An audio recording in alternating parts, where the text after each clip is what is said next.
I'd like to welcome you to my extremely messy summer kitchen. I've got a couple things that I got to make today. I got to make a hydrosol, and I got to express some evening primrose oil. So I've got my evening primrose seeds here that I got to get some oil expressed out of those. And I got to make a hydrosol. And a lot of times when I have clients and I tell them, well, make yourself a hydrosol, and they look at me and they're like, well, that's too hard, that's distilling and I can't do that. And I'm always like, of course you can distill things. So I thought I'd show people, because some people do think making a hydrosol, making a distilled hydrosol is really difficult, and actually it's not, and you've got everything you need in your own kitchen to do this.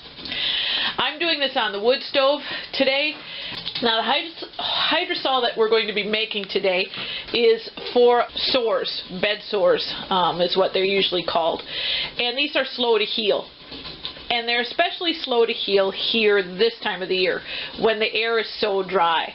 And so what I usually do, I'm going to make up some evening primrose seed oil and mix that with another carrier oil, and that we'll use to help keep the wound or the wounds softened and protected.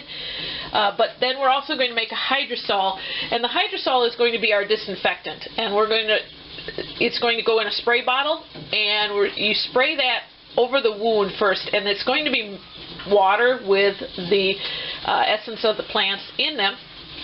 And so then when you put the oil over the top of it, it will seal in the moisture that you're putting in with the hydrosol. So first what we're doing is I'm going to get some water boiling here in this pot. And if you're going to do this, I guess I can go over the few things that you're going to need. You're going to need a pot. I tend to like stainless steel. If you can get a copper pot, if you can spend that much money, go for it. But for distilling, stainless steel, glass, something non-reactive.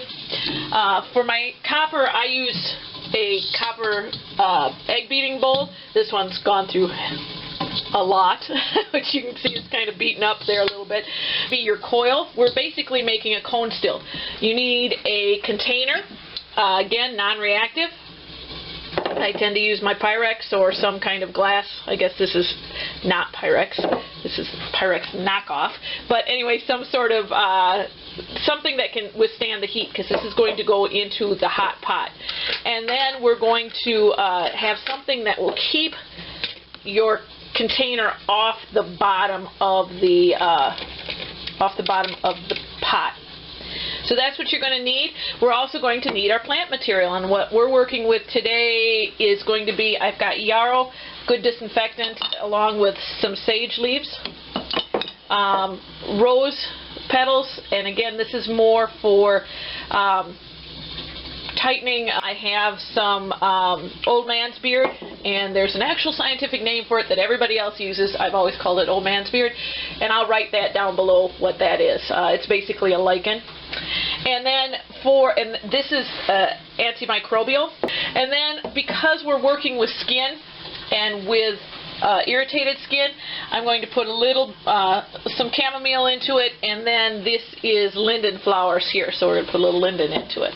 So I'm going to let my water come to a boil here, and then I'm going to, which it almost is, and then we're going to slide it over and put it on a lower setting. And I'll show you how everything goes together in just a little bit. But first we've got to make our tea, and to do that I've got to have boiling water and then move it off so it's not boiling anymore, and then we'll put our plant material into it and let it steep. So we'll get that going. Throwing a little willow bark in here. The willow bark we're going to boil first with the boil, because this is going to need, it takes a little bit more to extract the medicinal qualities out of the willow bark. So we're just doing that just so that this will help take the salicins out of the willow bark and put it into the tea that we're going to make. Help with the pain from an external view. It'll help kind of like an aspirin cream. We brought this to a boil. We have already began extracting some of the medicinal values of the willow bark, and that's in the decoction here, the tea that we're making. So we're going to start with our woodier plants, which yarrow is going to be probably the woodiest plant that we're going to work with. And I'm going to put a good amount of yarrow in, and each of the things I'll explain why we're using it. Yarrow is a antimicrobial. It's really, yarrow is a heal-all. If you're putting in, or if you're making a hydrosol for anything that's about disinfecting, yarrow is probably a good thing to put in. And again, we're just going to kind of stick it all down in there. And then we're going to go with our next disinfectant or woody plant, which again is a disinfectant, and that's sage. Then it's the old man's beard, and old man's beard is a wonderful antimicrobial. That doesn't want to come out of its jar. Which is not atypical of old man's beard. But it's a wonderful antimicrobial, and the cool thing about old man's beard is it seems to work. I mean, it works all year long, don't get me wrong, but it seems to work better in the winter, and it's one of the few antimicrobials you can find when the snow is on the ground quite easily.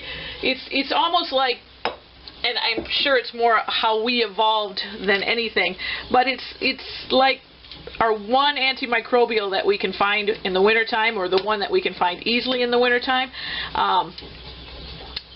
is better for us in the winter than it is in the summer.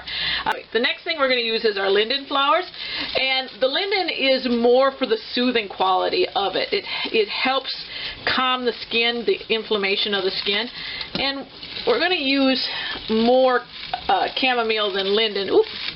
Except that suddenly that much. And sometimes ask the linden if that much says it should go in there. Agree with the linden. Linden is one of those things that you probably can't overdo. Linden has a calming effect both internally and externally, so that's why we're putting that in. And then our chamomile. And a chamomile, of course, most people know has that calming effect. And I was going to put more of that in than the linden, but suddenly I'm kind of gone crazy with the linden, so maybe that's what we needed. Anyway, so get the chamomile in. Oh my gosh, now that just adds a scent that, well, we all know what chamomile smells like. It's that citrusy kind of smell. And it really does make everything smell better. And then we're going to put rose petals in. Rose petals are really good for skin ailments. If I'm making a hydrosol, I'm probably putting rose petals in. So we've got this in. We're basically making a tea, and I don't have my lid with me, so I'm just sticking this on. And I thought I would talk about this anyway. This is a stainless steel bowl, much the same as my copper bowl is. So you can use stainless steel when you're distilling. If you have the cover for your pot and it's dome shaped, you can flip it upside down and that will do the same thing. We're going to just let our tea sit and steep, and I'm going to keep the lid on it so that the medicinal qualities stay in, because that smell, while it smells wonderful and I love the smell, it's not going to help. We want that smell to stay in. So we're going to cover this. I'm going to let it set for, you can let it set overnight if you want. I'm going to let mine set for about an hour. So, and then we will start the distilling process. So we'll come back and do that in just a little bit. For, it's probably about an hour and a half. And now we're going to distill this. And what we're going to do for distilling is we're going to take this is just a steamer.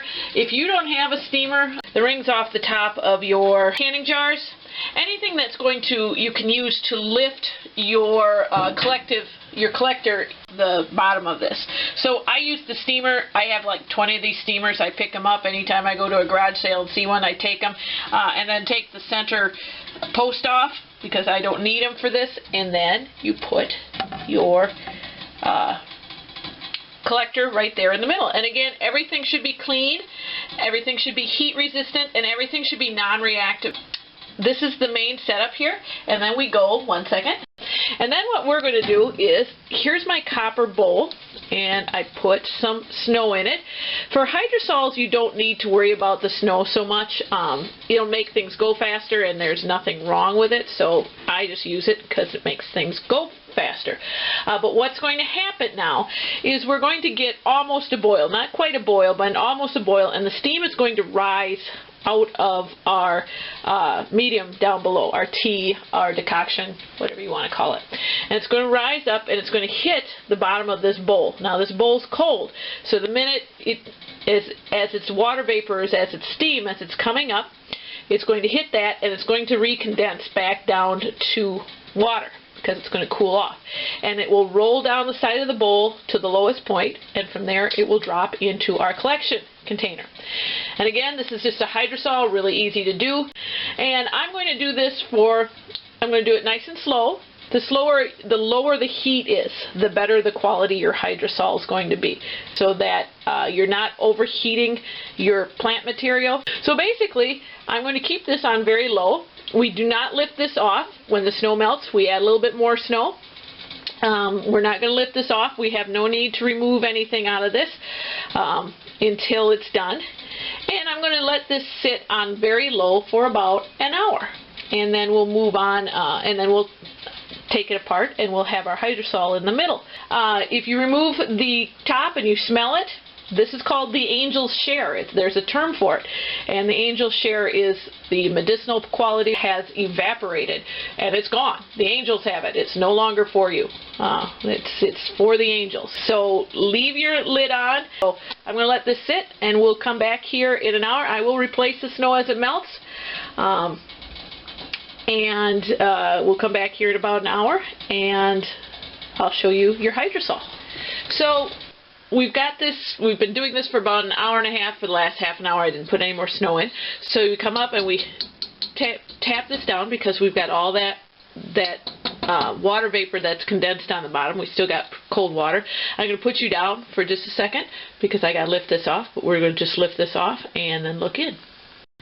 Okay, and it's getting dark. It's later in the afternoon. We have collected in the bottom a little over a half a cup, and that's our hydrosol. And we have the distilled essence of the plants that we needed in this. And when we spray this on the body, you're getting a lot of moisture with the water, plus the healing essence of the plants. And then over the top of that, we will put the evening primrose oil along with its carrier over the top of that for healing. Anyway, so that's really simple how to make a hydrosol.